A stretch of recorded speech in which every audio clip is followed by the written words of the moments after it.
So 2018 has been one for the history books in our household. Not because anything of particularly momentous occasion occurred, but because we're literally drowning in history books. It all started when my sons discovered a BBC comedy show called Horrible Histories, which had sketches titled things like Terrible Tudors and Vicious Vikings. And they then caught into a book series called How They Croaked and How They Choked, which details all the awful ways that famous people have failed spectacularly and died ignominious deaths over the centuries. And at the moment, it seems as though we've checked every Who Was biography out of the Winchester Library. But no historical figure has generated more discussion in our household than Joan of Arc. My boys have been fascinated with her, and I have to admit, I've been at a loss to answer their many questions about the humble French farm girl who became a national hero and a religious martyr. How did she know that the voices she heard were coming from God? Why was God so concerned anyway with who was crowned King of France? And why did he pick her for this particular mission? Their enthusiasm sparked me to learn more about Joan and consider these questions myself. Jeanne d'Arc was born in 1412 in Domremy, a small village in a disputed territory that was loyal to the French Dauphin Charles, but was invaded frequently by English forces. Joan was a typical farm girl, raised to learn how to sew and cook in a pious Catholic household. And when she was 13, she started hearing voices that she attributed to saints, including St. Michael. Now, some of their instructions were pretty run-of-the-mill. Keep going to church, continue to be faithful. But over time, the voices asked her to take on a seemingly impossible task. Kick the English out of France once and for all, and help Charles become crowned king. Now, in no way was a teenage farm girl an obvious choice for this mission. Joan had no relevant skills, no military training, and no connections or influence. But she left home on her own and managed to convince some powerful knights to take her under their wing.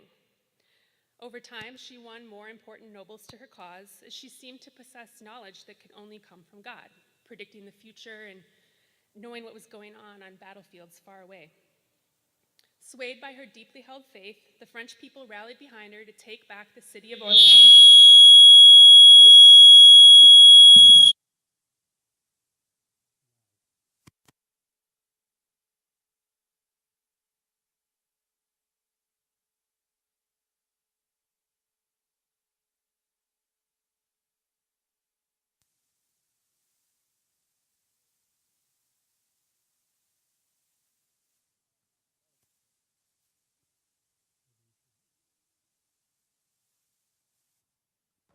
Check 1, 2. Is this coming on? So, let's see. These are so hard to get on and off.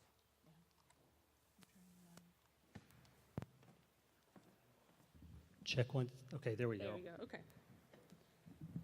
Sorry, Dina. All right. Okay, we're back. So, where did we leave Joan? She was taking back the city of Orleans and helping crown Charles, the King of France, in defiance of the English. Now, viewed through today's lens, Joan's story is hard to swallow. Were the voices in her head a sign of mental illness? Was she just an exceedingly bright girl who found a way to defy the rigid gender norms of her time and put her natural leadership skills to work? Or did God really single her out for some higher purpose? There's no way to know. Though Charles did grow into a good king eventually, her loyalty to him was not repaid. He made no effort to rescue her when she was captured by the English, but she seemingly believed in her king, her God, and her mission until her final breath. Though no one would envy Joan's life, cut short at 19 in the worst way possible, I must admit I'm kind of curious. What would it be like to hear God's call with such clarity? While I've this early felt God's love and presence at different times in my life, I can't say that I've ever directly heard or experienced an urgent message saying, Dina, you must do this now. This is my will, and you are the vehicle to carry it out. If only it were that easy.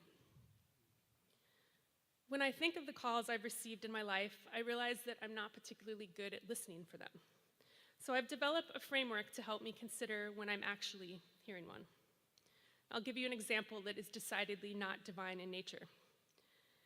In college, my sorority sisters approached me and asked me to take the position of philanthropy chair. Dina, we need to come up with a new event that will both raise money for our chosen charity and up our cool factor on campus. And we think you're the right woman for the job. This was not a call I wanted to hear. In fact, I was devastated. I'd had my heart set on being pledge chair, a sort of mother hen role that involves welcoming a new class of pledges and shepherding them through their first year. In hindsight, with the knowledge that comes with adulthood, I now realize I did not have the capacity to succeed in that role. I'm an introvert who can come off overly reserved, not the person you want acting as social director and icebreaker in a group of strangers. My sisters had correctly identified that my organizational and marketing skills would be better used elsewhere.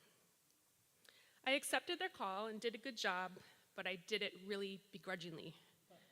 If you've got the capacity to do something, but not the craving or the drive to do so, I'd argue that that's an obligation and not a calling. I faced a similar dilemma as I was sitting in Reverend Will's office a couple years ago, fretting that while I had been teaching Sunday school, I didn't think I was particularly good at it. I volunteered solely because I knew someone needed to do it, and it benefited both my kids and the entire congregation. He kindly gave me permission to look for another ministry where I would have both capacity and craving, because if you don't have either, it's not just an obligation, but it can kind of be a drag that leads to burnout. It turns out that the voice of God in my life often has a sarcastic, laconic edge to it. You know where I'm going with this. It often sounds a lot like Reverend Judy, who is the master of what I like to think of as the drive-by call. She has a gift for nonchalantly planting a seed that makes you feel both fully seen and known, and yet completely non-obligated at the same time. It's totally effective. Judy knows I'm extremely uncomfortable sharing my faith publicly, so she throws me softball assignments like leading a prayer for which she's fed me all the raw materials to warm me up, and then asking me to preach during summer worship, which has taken me a full 2 years to commit to. So I stand before you, fully terrified, practicing my third C, courage. For something to truly be considered a call, I think it has to be a little scary. It has to feel out of reach and have something at stake, even if it's only a mild panic attack and not the life or death consequences faced by Joan of Arc or the subject of one of the most dramatic calls of all time, the Apostle Paul. If God was looking for someone with the capacity to spread the gospel of Jesus and grow the early church, he could not have found someone more qualified than Paul. A speaker of multiple languages, educated in a university town at the crossroads of international trade, Saul of Tarsus was a gifted boy with a natural talent for philosophy and an exhaustive knowledge of the Bible. If you were going to pick someone to bring coherence to early Christianity and spread the word to far-flung communities in the Roman Empire, Paul seemingly had all the raw materials to be the man for the job. He also had the passion and desire, but on that point, God had a real challenge. Paul was steadfast in his Jewish faith, or as he puts it, extremely zealous for the faith of my fathers. Not only zealous in adhering to his own tradition, but in persecuting the early followers of Jesus, from witnessing the stoning of Stephen to chasing down early church members on the road to Damascus, which is where he was when his famous revelation took place. A light from the sky suddenly flashed around him. He fell to the ground and heard a voice saying to him, "Saul, Saul, why are you persecuting me?" He said, "Who are you, sir?" And the reply came, "I am Jesus, whom you are persecuting. Now get up and go into the city, and you will be told what you must do." The men who were traveling with him stood speechless, for they heard the voice but could see no one. Saul got up from the ground, but when he opened his eyes, he could see nothing, so they led him by the hand and brought him to Damascus. For 3 days he was unable to see, and he neither ate nor drank. Paul sat in a dark room where he accepted Jesus as the true Messiah, and as he says in today's verse from Galatians, my immediate response was not to consult any human being. Now that's a call. It's such a spectacular story as laid out in Acts that it's easy to forget that another person was called that day. Ananias, a disciple of the Lord, also received a vision telling him to go to Saul and help him regain his sight. Talk about a call you don't want to get. Ananias is basically like, God, are you sure this is what you want? This man has been persecuting and impersonating your people, my brothers and sisters, and this is your guy? But the Lord said to him, "Go, for this man is a chosen instrument of mine to carry my name before Gentiles, kings, and Israelites, and I will show him what he will have to suffer for my name." So Ananias answers the call. As biblical scholar N.T. Wright says, when something needed to be done throughout early Christianity, it will be done through an obedient but quite likely nervous and worried disciple. Ananias finds Paul, lays his hands on him, baptizes brother Saul, and welcomes him into the family of Christ that he had shunned just days before. Ananias did his job, but it took a good long while for Paul to carry out the missionary part of his mission.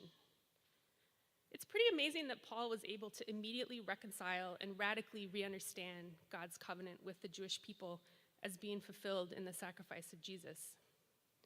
But the whole bringing of news to the Gentiles, he took his sweet time doing that. He did go immediately to the temple in Damascus to announce the coming of the Messiah, but scholars aren't quite sure what he spent the next years doing. Wandering in the deserts of Arabia, maybe visiting Mount Sinai to commune with God, and then disappearing for nearly a decade, where he apparently returned to his hometown of Tarsus, perhaps kicked out of Jerusalem by fellow Christians who feared attracting too much attention. Now, it's quite possible that Paul spent these years deepening his understanding of his newfound relationship with Jesus and spreading the word, but we just don't know. Again, we don't know. It's not until his old acquaintance and advocate Barnabas pays him a visit that Paul seemingly re-enters the family of Christ, traveling to Antioch with his partner in rabble-rousing to grow a community of Jews and Gentiles coming together at the same table with a shared belief in Jesus and a willingness to explore new ways of relating to one another. Barnabas knew that that God needed, a scholar, a teacher, a debater to grow its church beyond its pillars. And Paul needed more than a direct revelation from God to fulfill his call. He needed to consult with other human beings, to be welcomed by Ananias, to be challenged by Barnabas, to be confronted by Peter, to truly understand what God was asking of him. He needed to come into community, which, as you might guess, is the fourth C in my framework. God is speaking to us every day through the people surrounding us. He knows we need the encouragement of the Judys and the guidance of the Wills, the inspiration from the Deirdres, the Bruces and Lindas, the Lisas, the Josephs, who have heard the call and found their personal path to serve the least among us. He knows that sometimes we literally need our butts kicked to shake us out of our comfort and complacency. These are certainly times that call for courage. If there was ever a community with the capacity to help, with the talent to change, it's the one that we live in. Do we, as individuals and a congregation, have the craving, the belief, the deep desire to do what is asked of us? Are we listening for the call?